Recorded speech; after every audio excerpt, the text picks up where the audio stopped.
அன்பார்ந்தவர்களே, பெரியவர்கள் நம்முடைய வாழ்க்கையில் எவ்வளவு முக்கியத்துவத்தை பெற்றிருக்கிறார்கள். அவர்களுடைய ஜெபம், வழிகாட்டுதல் இன்றைக்கு இருக்கிற அடுத்த தலைமுறையினருக்கு, பேர குழந்தைகள் தலைமுறையினருக்கு எவ்வளவு முக்கியம், அவர்களுக்கும் அந்த அழைப்பு இருக்கிறது என்பதை இன்றைய நேர்காணலில் நாம் காணவிருக்கிறோம். ஆகவே ஆயத்தமாய் கொள்ளலாமா?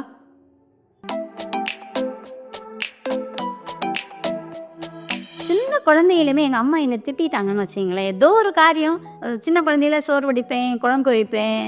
அந்த இது பள்ளிக்கூடத்துக்கு போகாத காலத்தில், அந்த வீட்டில் இருந்த காலங்களில், அந்த சின்ன வயசுலேயே அப்போ நல்லா இருக்காது, சாம்பார் நல்லா இருக்காது, திட்டுவாங்க. அப்போல்லாம் நான் போயிட்டு பின்னாடி நின்றுட்டு வானத்தை பார்த்துப்பேன். வானத்தை பார்த்துட்டு மாதா வருவாங்க, நம்மளை காப்பாற்றுவாங்க.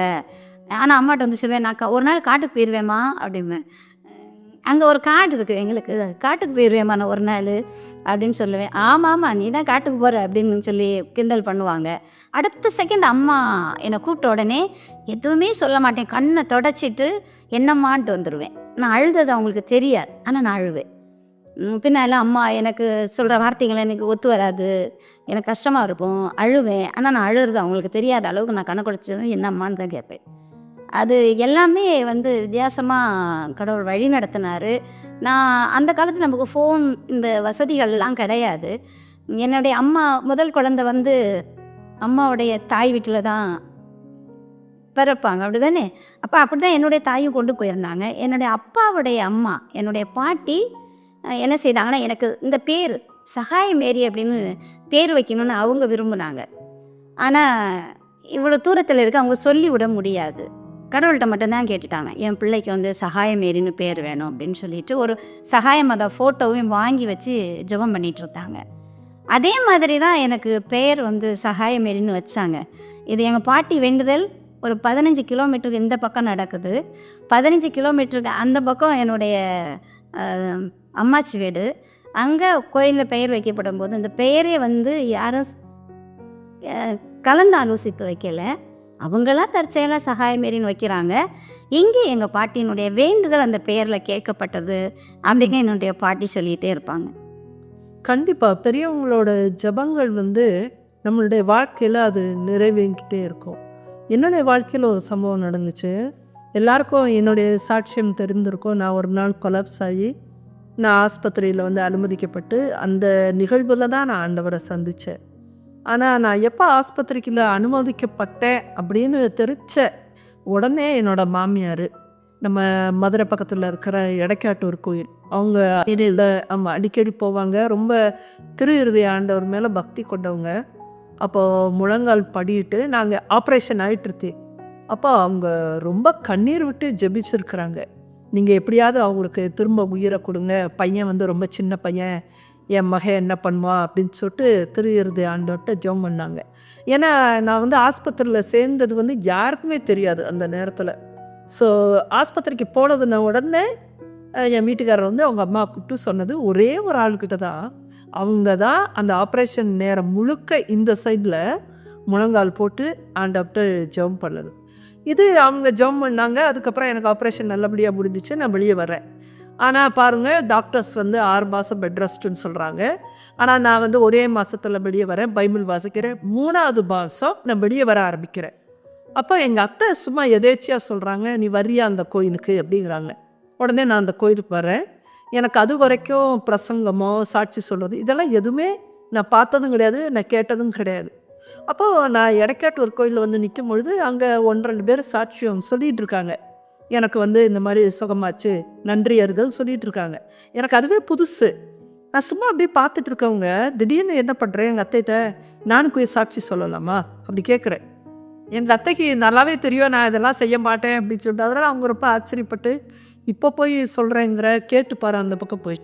நான் உடனே சக்லீஸ் பக்கம் பின்னாடி போய் நான் ஒரு சாட்சி சொல்லணும்னு கேட்டு, ஸோ நான் அங்கே போய் என்னோடய அந்த வாழ்க்கையில் நடந்த அனுபவத்தை ஒரு 5 நிமிஷம் தான் சொன்னேன். நான் இந்த மாதிரி நான் மறித்து நான் மீண்டும் வந்திருக்கிறேன், தந்தை கடவுள் என்னை அனுப்பிச்சிருக்காரு, நான் மக்களுக்காக பணி செய்ய போகிறேன் அப்படின்னு. ஆனால் அதுதான் என்னுடைய முதல் பிரசங்கம், அதுதான் என்னுடைய முதல் சாட்சியம். அது எங்கே என்னுடைய அத்தை ஜெபிச்சாங்களோ அந்த இடத்துல நான் போய் சொன்னேன். நீங்கள் சொன்ன மாதிரி பேசி வச்சு செய்யலை. எனக்கு வந்து நம்பிக்கையும் கிடையாது. ஆனால் அவங்களுடைய ஜெபம் கேட்கப்பட்டது. அவங்க என்ன வேண்டுதல் வச்சாங்களோ அதையே வந்து நான் போய் அந்த இடத்துல செய்து முடித்தேன். அப்போது அந்த நேர்மையாளர்களுடைய மன்றாட்டுக்கள் வந்து கேட்கப்படும் அப்படிங்கிற வார்த்தை மாதிரி தான் அவங்க ஒரு பக்கம் அவங்களுக்கு இந்த பேர் வைக்கணும்னு நினச்சிருக்கிறாங்க. நடந்திருக்கு. அதே பேர் வைக்கிறாங்க. எங்கள் பாட்டி வந்து ரொம்ப பக்தி உள்ளவங்க. சிறு வயதிலேயே எங்கள் தாத்தா, அவங்க எங்கள் அப்பா, அடுத்தது சித்தப்பா, அவங்கள சின்ன குழந்தையா இருக்கும்போது எங்கள் தாத்தா இறந்துட்டாங்க. முழுக்க முழுக்க மரியாயின் சேனை பக்தியாளர். அப்போ அவங்க வந்து எப்பயுமே மாதாவை நேருக்கு நேரே பார்த்து பேசக்கூடிய ஒரு பாக்கியம்லாம் பெற்றவங்க. உங்கள் குடும்பத்தில் இப்படி நிறைய பேர்த்துக்கு கனவுகள் காட்சிகள் உண்டு.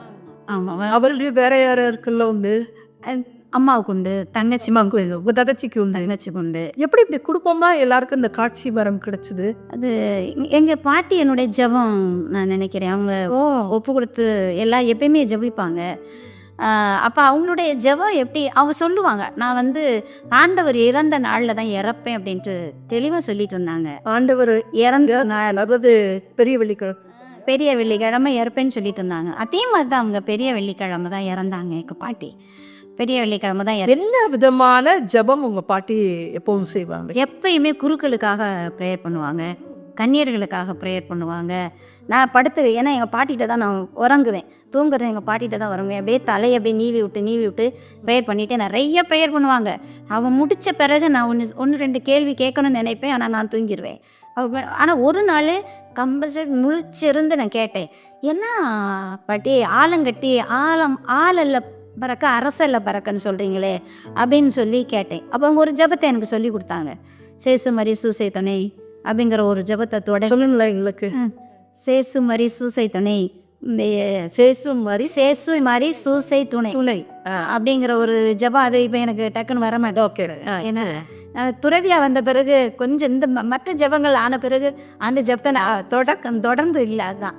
அப்போ அந்த ஜெபத்தை நான் வந்து அவங்ககிட்ட கேட்டோன்னே அந்த ஜெபத்தை எனக்கு சொல்லி கொடுத்தாங்க. நான் அந்த ஜெபத்தை அதே இரவில் என் மனசில் பதிஞ்சிட்டேன் அந்த ஜெபம். அப்போயே நான் வந்து ஜெபிக்க தொடங்கிட்டேன் அந்த ஜெபத்தை.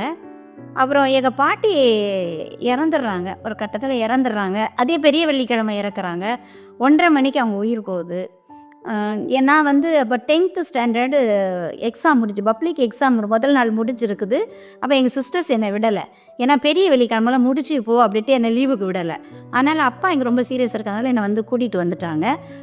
அப்பாவுக்கு தெரியும் நம்ம வர வரைக்கும், பிள்ளைய கூட்டிகிட்டு வர வரைக்கும் அம்மா உயிரோடு இருக்க மாட்டாங்கன்னு நினச்சிட்டு வந்திருக்குறாங்க.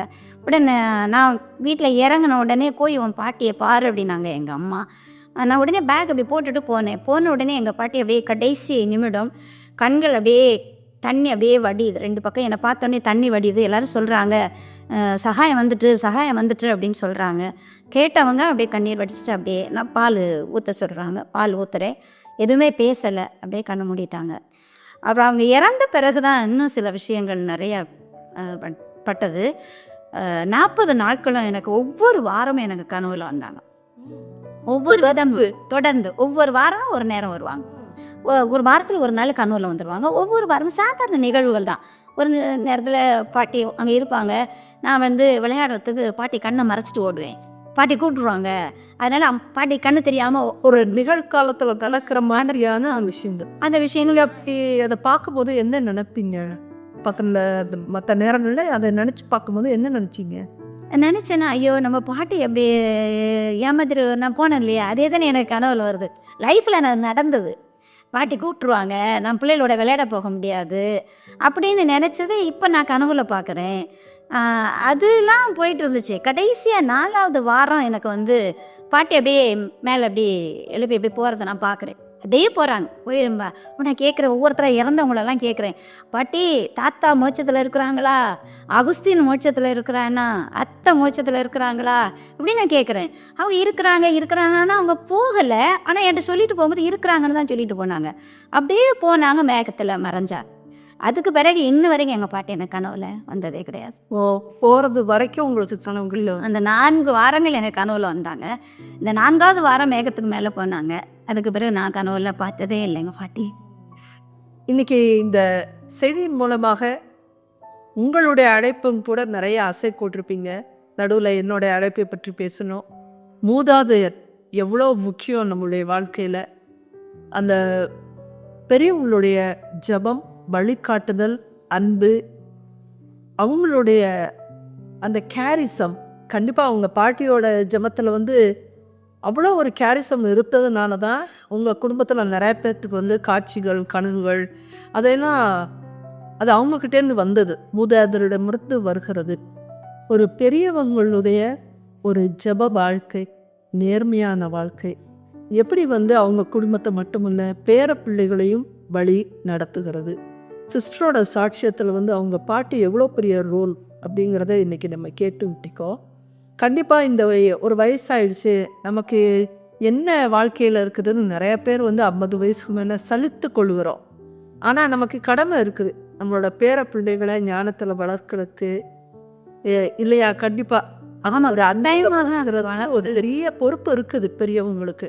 அவங்க சொன்ன வாக்கு சாமியோட பிள்ளையாவேன் அப்படின்னு சொன்னாங்க. அவங்க உயிரோடு இருக்கும்போதே நீ சாமியோட பிள்ளையாதாம்மா ஆவ அப்படின்னு அது ஒரு ஆசீர்வாதமான வார்த்தையை கொடுத்துருக்குறாங்க. சாமியோட பிள்ளையாவே ஆக்கிட்டாங்க. ரொம்ப சந்தோஷம்.